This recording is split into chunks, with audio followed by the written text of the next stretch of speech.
En France, chaque année, plus de 100 000 animaux sont abandonnés. En 2019, 52 000 animaux sont rentrés en fourrière. Il existe des centaines d'associations protectrices des animaux, toutes indépendantes les unes des autres. Contrairement à ce qu'on pourrait penser, les SPA de province sont donc indépendantes de la SPA de Paris. La SPA du Dauphiné est donc totalement indépendante. En 2019, la SPA du Dauphiné a recueilli plus de 435 chiens et 489 chats. 901 animaux ont été adoptés cette année-là. La SPA du Dauphiné a donc pour vocation de venir en aide aux animaux abandonnés ou maltraités. Au travers de cette vidéo, vous découvrirez des témoignages autour de plusieurs thèmes. L'adoption, les familles d'accueil et la SPA du Dauphiné. Allons-y!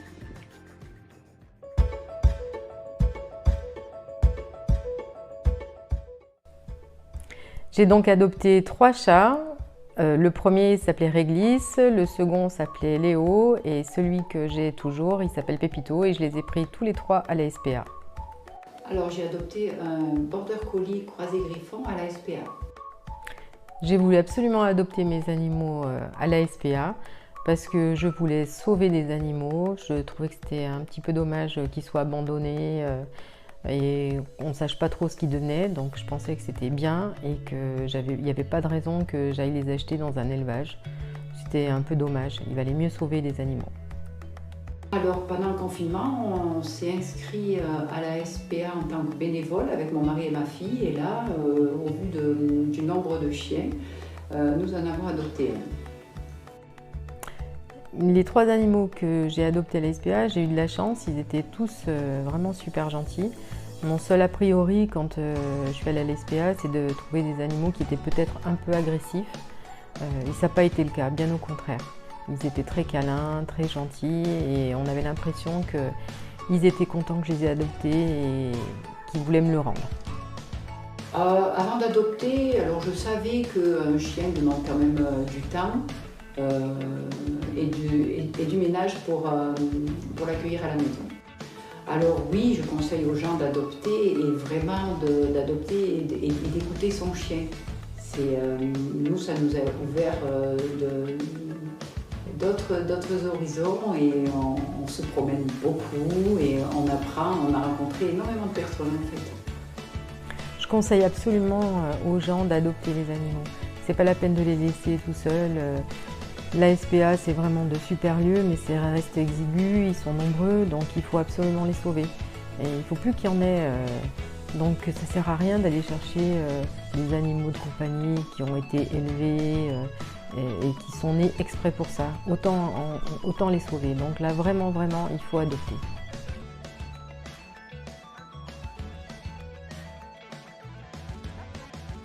Donc la procédure d'adoption commence déjà par la personne qui signale son souhait d'adopter. Ça se passe aujourd'hui par mail.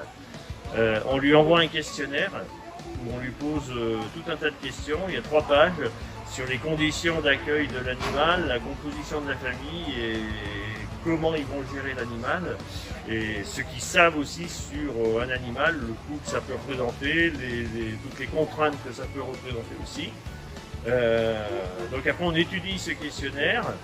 Bon, s'il n'est pas du tout adapté à ce moment-là, on va dire aux personnes que c'est pas possible qu'ils adoptent chez nous. Et s'il est adapté, il y aura derrière un entretien en face à face, suite à un rendez-vous, où la personne viendra voir l'animal ou les animaux, parce qu'ils ne sont pas forcément fixés sur un animal. Et là on aura un entretien en face à face pour compléter le questionnaire. Et c'est au bout de tout ça donc que l'adoption sera éventuellement acceptée et se finalisera et que les personnes pourront partir avec l'animal. Et après l'adoption, donc on a un suivi post-adoption qui se fait pendant environ un mois et demi, où on va rester en contact avec les adoptants. C'est un groupe de bénévoles qui le fait pour vérifier que tout se passe bien et que les conditions sont bien adaptées à l'animal.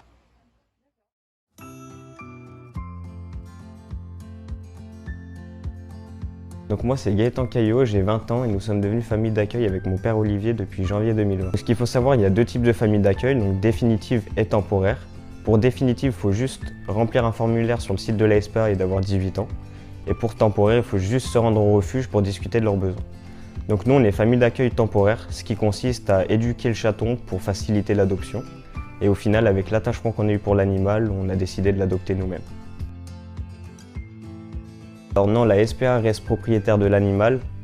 Il faut savoir qu'un animal demande beaucoup de temps et de sérieux. Il ne faut pas le laisser tout seul, il faut bien s'en occuper et c'est le but d'être famille d'accueil. Non, absolument pas, c'est la SPA qui prend en charge tout ça. Donc il y a les traitements, les frais vétérinaires plus la nourriture. Il faut veiller à ce que les vaccins soient toujours à jour.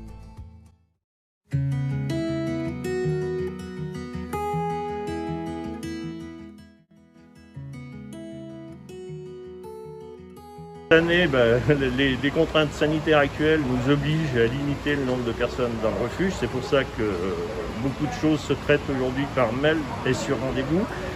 Ce qui fait qu'on a moins de visibilité puisqu'il y a moins de gens qui peuvent venir au refuge librement. Donc ça pose déjà un problème au niveau par exemple des ventes d'objets qu'on fait au profit des animaux dans notre shopping qui est au refuge. Et puis on a tous les événements, donc on organise l'auto, journée autour du chien, porte ouverte, etc. qui ne se font pas, ce qui représente quand même une perte de 30 000 € par an. Nous vivons uniquement de dons, des adhésions, les adhérents qui payent leur cotisation annuelle, sur les adoptions, ce qui rembourse à peu près les frais vétérinaires engagés sur les animaux.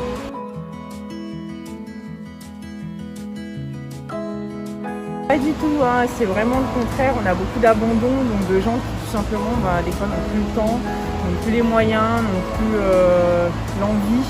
Donc ils sont pas maltraités, ils sont bien nourris, ils sont bien traités, mais les gens s'en séparent parce qu'il y a telle ou telle raison dans la vie qui font que.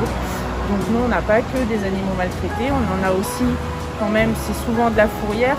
Donc en général c'est des animaux qui sont assez maigres, qui ont été trouvés errants ou des choses comme ça.